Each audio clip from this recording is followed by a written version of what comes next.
On est un des tout premiers groupements de miel bio en France. Il y a vraiment l'impression de faire partie d'un tout cohérent. Avant tout, je dirais même, c'est l'aventure humaine avant la commercialisation.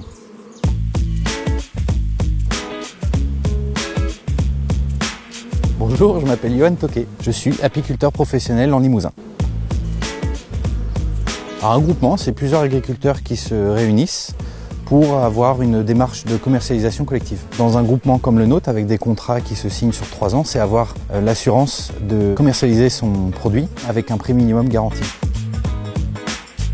On est 14 exploitations. C'est très ancré dans notre territoire, dans notre terroir et dans nos pratiques apicoles que l'on partage. Oui.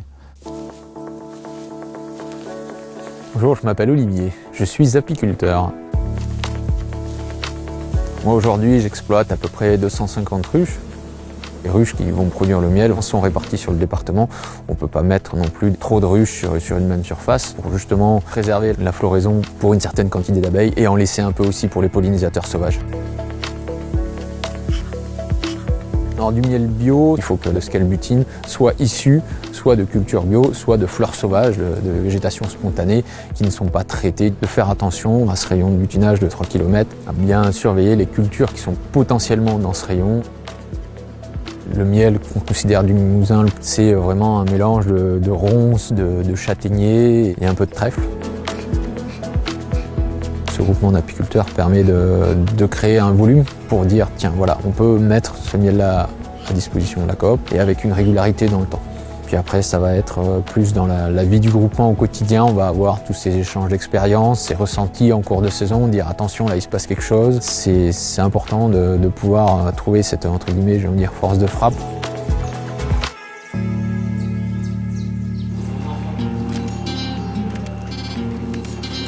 Au quotidien, le groupement, déjà c'est beaucoup d'entraide, beaucoup d'échanges. Et sinon, le groupement collecte du miel, le stocke et ensuite fait des mises en pot, le commercialise.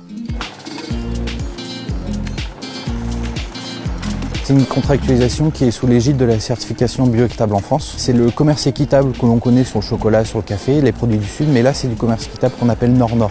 Donc en fait c'est des produits français qui sont achetés avec l'éthique des produits équitables. Pour assurer aux clients qu'il y a un juste partage de la valeur entre l'apiculteur, le groupement, les magasins et donc le consommateur. On est un groupement sociétaire de Biocoop, c'est-à-dire que notre coopérative détient des parts dans Biocoop. On a une voix politique chez Biocoop. Donc en fait c'est vraiment important parce qu'on fait partie du projet Biocoop. On fait grandir Biocoop à travers notre regard de paysan avec les salariés et avec les magasins. Si je m'engage, c'est que ça permet d'avoir quelque chose qui fait sens en fait, pour les apiculteurs et pour leur famille derrière. Moi le projet Biocoop me parle vraiment, c'est vraiment une envie personnelle pour porter un modèle de distribution alimentaire qui va vers un monde un peu plus cohérent.